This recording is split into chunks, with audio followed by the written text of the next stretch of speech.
There's a lot of feminization of men now, man. I said it. Because it's rare for you to find usually the gym bros or the people that are really in shape, their testosterone was up. They're not really feminized. They're the ones they love going up against the grain. They don't need to be politically correct. Especially if you're a Christian, you're never going to be politically correct. I'm going to say this again. For the Christians that want to claim to be Christians and they're not really, they want to be able to be friends with everybody. Like, oh, you can do this, is okay. You can do this. No, if you're a real Christian, you're not going to be politically correct, because what he wants you to do is not going to be of this world. God said there's going to be a time when wrong is right and what's right is wrong. God said it was going to be that time, and honestly, we in that time right now. Feminization of the men. You had the men cutting off their stuff. You had the women putting on the stuff. They even got wife and husband no more. They calling them partners. Everything is flip flop now, man. That's what they call is the feminization of men. And as they infiltrated the government, they infiltrated the world. And I'm not going on no Andrew Tate type of rant. It's something that I've been seeing, and we've been talking about this for years on the channel. If y'all some OG people, y'all been rocking with me. This channel's been on for about 8 years. We've been doing this a long time. If you're OG, we've been on this. Been on it, for real. So it's like, it's just what you see. Is it copying somebody when it's true, or is just another person actually pointing out the truth? You gotta think about that sometimes, you feel me? So one way to even combat the feminization of men is being able to get your blood work together. Make sure all your vitamins together. Make sure that testosterone is rolling. Make sure you stay closer to God. And make sure you have a firm stance on whatever you stand for, especially when it comes to good. You feel me? Because they're gonna fight against it every day. And you will be lonely in this game, boss. You will be lonely in this game. When you're different from people and you choose to go right, I've learned this for a long time. But maybe in my teens, when you go to right, you're gonna be alone a lot. When you fight for right, you are going to be alone a lot. I'm gonna say it one more time. When you fight for right, you're going to be lonely. Trust me, boss. Only wrong people have gangs. Right people are usually lonely. Trust me, boss. You're not gonna have a lot of friends or family when you want to do things the correct way. It don't blend. It just doesn't.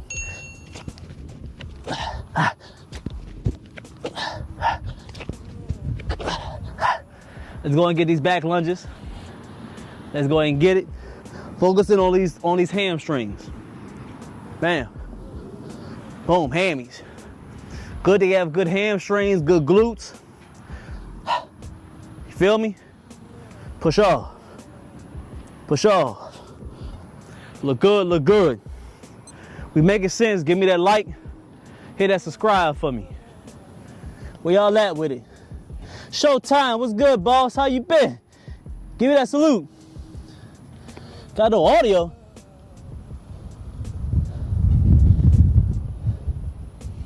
Hit that like for me.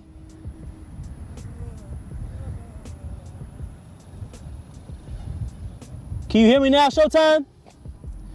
Can you hear me now? Let me know.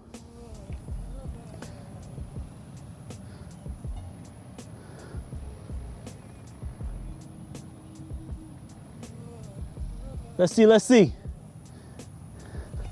Hit that like for me. He said he can't hear me on YouTube. Double check for me. All right, 40 seconds. We were talking a lot today. Y'all got any questions, y'all let me know. We just don't teach calisthenics on here, man. We always push it towards going towards God and masculinity. That's what we do over here. We're gonna get that verse of the day. We're gonna get up out of here. Let's get another set in about 20 seconds. Make sure you staying loose during the workout. No diddy. No diddy, okay? Staying loose. You don't want to get cramped up. Make sure we continuously moving. Continuously moving. Only sit down if you have to. But usually stand up against the pole, chill. When you sit down, you're almost done. You want to keep that blood flowing, okay? You men, staying up straight on all 10. You hear me? You hear what? I don't hear anything. You don't hear nothing either. Yeah, I don't know why. You can't hear nothing. Mic check. Check mic. I don't understand why you can't hear nothing.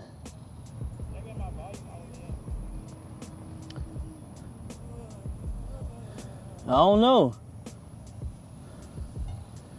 How about now? I don't know why you can't hear me. Is your mic there? Oh, it's back. It's back. All right. Hey, yo, check the mic now, boss. Check that. Hey, Showtime. Appreciate you, boss. Give me that salute, Showtime. Salute to you. Let me see your phone. Let me see, man. Let's get that verse of that day, man. Ain't alive. Ain't outside, ain't that verse of the day, you feel me? It's a good one, too. God almighty. On the lady phone.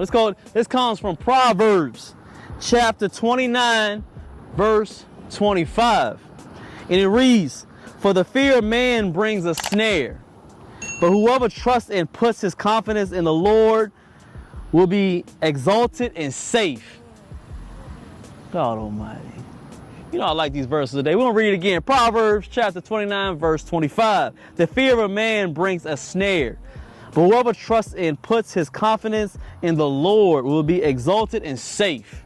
So you already know how I feel about this one, man. Man, listen.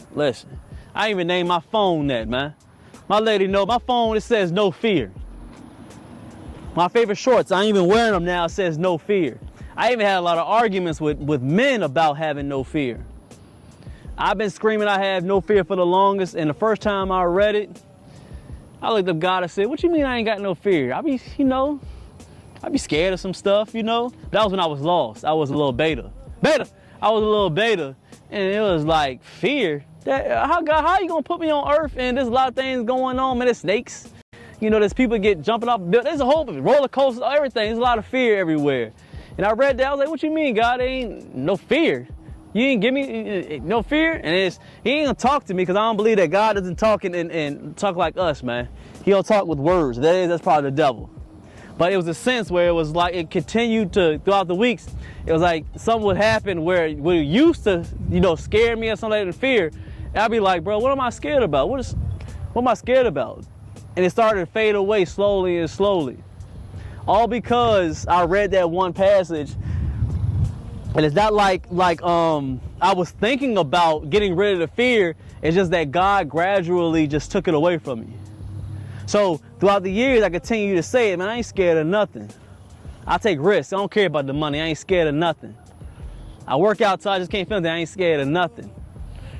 I go through life not scared of anything at all. Because he already says in the passage, he didn't say it there, I got to find another verse, but that goes towards what I'm saying here. God didn't give you that sense of fear. He didn't give you no spirit of fear. If you feel fear, that's the devil messing around with you. Like, "Oh, you can't do this. Oh, it's scared over there. Oh, no, you can't do that. Oh, If you have that worry in your voice around me, I'm gonna point you out. What you scared of? To everybody, you can do all things through Christ who strengthens me. That's like, oh, I got it. Right. Thank you, Sunday school. Thank you, Lord. I'm trying to tell you, don't be scared of anything, and don't let nobody else tell you that you scared. I told you I had run-ins with some people that were even close to me as friends. They didn't even argue me about that. I kept saying 10 toes down, I ain't scared of nothing. You could be scared of something. I ain't scared of nothing. I ain't gonna let those words even come through my mouth, man. Ain't gonna never happen. So go through life fearless.